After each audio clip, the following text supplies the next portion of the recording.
anyone is seeking for happiness, seeking for love, I would say they are seeker of spirituality. And it's time now, especially post-COVID, when there is so much aggression in the society on one side and depression on the other side, the spiritual knowledge just brings so much centeredness. We can't leave this planet the way it is for our next generation. We have to make it better than what we have inherited, right? And now the director of Sunseed The Journey and today's host, Amartat Kohn. Hello, greetings everyone. Welcome to our Sunseed Wisdom Talks. Today we have the great honor and privilege of being with Gurudev Sri Sri Ravi Shankar. Thank you so much. We're so grateful for you to spend some time with us. So how does a person get this spiritual knowledge?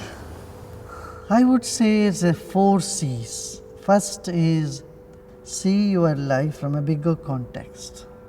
See life not just with your personal life, but see it in the context of time and space. Second, commitment to greater cause and commitment for happiness in one's own life. See, we are not clear what we want many times, and this confusion in mind doesn't make our goals or our actions in the right place. Rather, they just obscure our vision. The third one is compassion. Compassion for oneself and compassion for others. And fourth C is connectivity. How connected you feel with yourself and with the people around you and with the whole universe. And if you have these 4 C's, that is what I would call a spiritual awakening. And it's possible for everyone, I tell you. It's not something which is exclusive for just a set of people up there. It's a basic need of everyone today.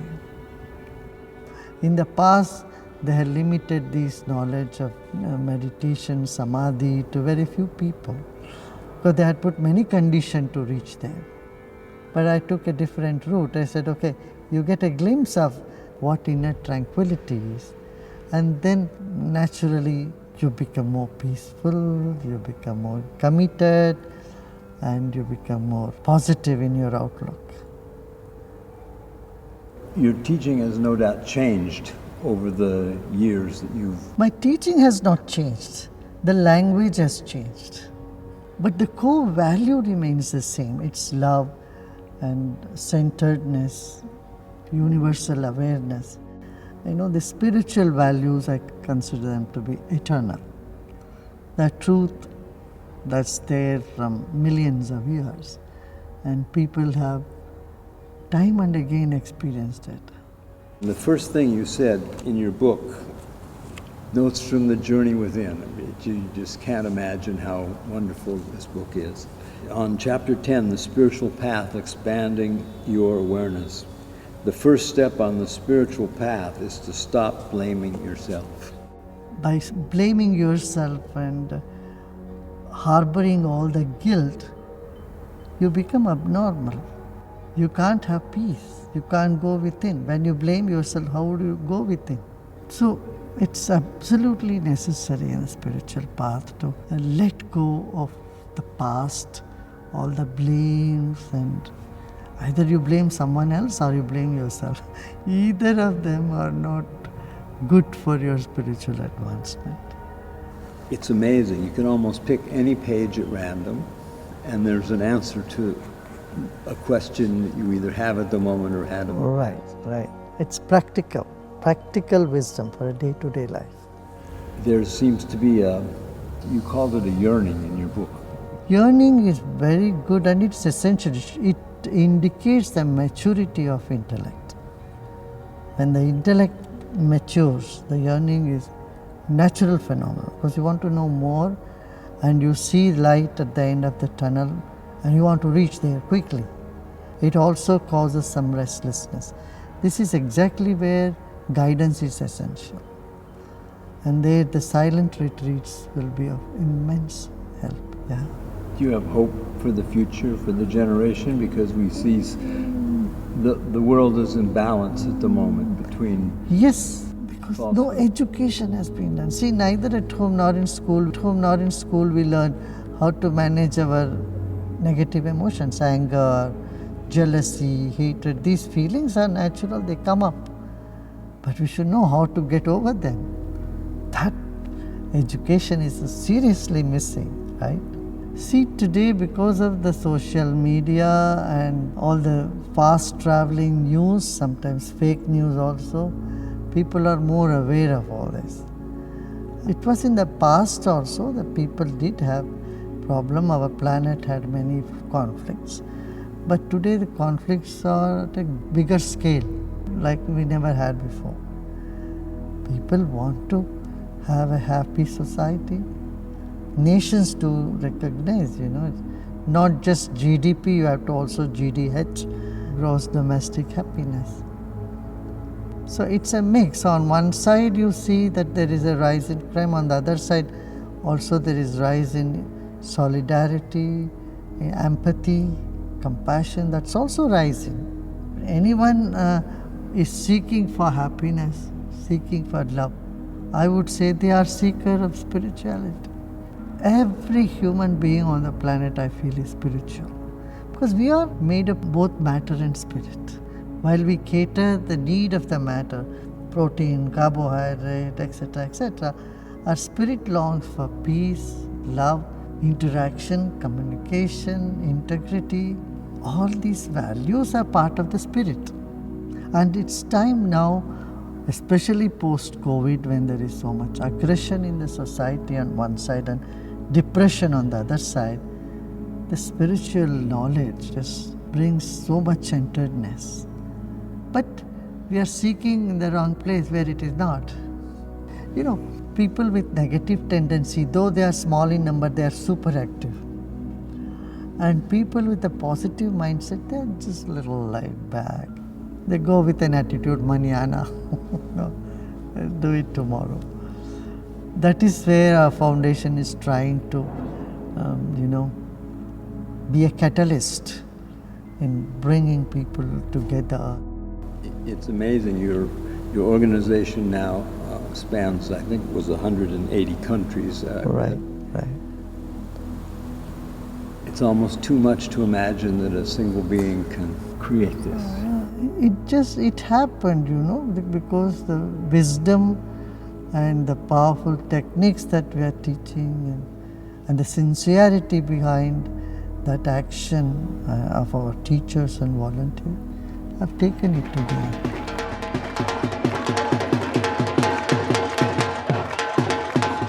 Every 5 years, since 2006, we have been doing this World Culture Festival, almost like cultural Olympics in every 5 years.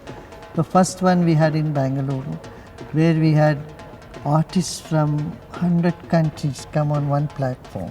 Then the second one we had in Berlin, and it coincided with 75 years of World War II. In 2016, that was the biggest one we had so far, and there were 3.75 million people in audience. So this year we'll be doing it in America at the National Mall in Washington, D.C. to create that positive atmosphere, the positive energy. Several 100,000 people sitting and meditating and participating in music and dance from around the world. We want to reverse that WWW into MMN, music, meditation and meals. We can't leave this planet the way it is for our next generation. We have to make it better than what we have inherited, right? So on this note, we have started on many service initiatives, like caring for all the 5 elements, first of all, care for the earth. And we have been teaching organic farming, natural farming for millions of farmers. We have rejuvenated nearly 75 rivers and thousands of water bodies. Water is life, and there's so much scarcity of pure water. There is a third world war, it will be on water, I tell you. and clean air, clean energy. Engaging in social services, any service activity in society, is a form of worship, is a form of showing our gratitude to the universe. What is meditation? Meditation is food for the soul. It happens to you when you let it happen. It's not that you do something, you simply have to let it happen to you.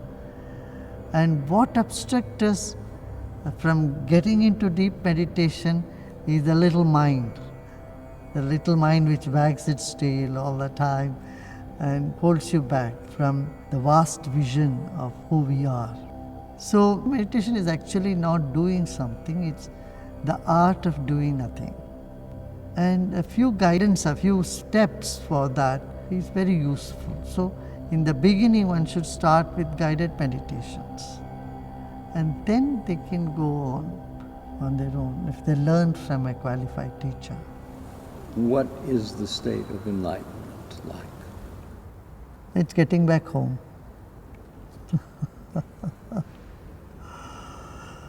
Getting back to where you were before and where you were as a baby. This is an experience which goes beyond any doubt. Why is it that there seem to be so few people who were enlightened? And that's my question too. It's so simple, why not people understand this and go within? There is something that doesn't change inside of you. Look for it and log on to that. That will expand your vision and deepen your commitment for all that you aspire in life. Yeah? Purity in heart, clarity in mind, and sincerity in action is the formula. And we cannot miss this opportunity to serve the people, serve the society which is around us. Yeah? That brings us more merit, and the merit helps you to go deeper. The deeper you go in your spiritual practice, in your consciousness, it's quite but natural for you to come out and share that joy, and every action could be an expression of joy with this inner strength. Yeah? Thank you.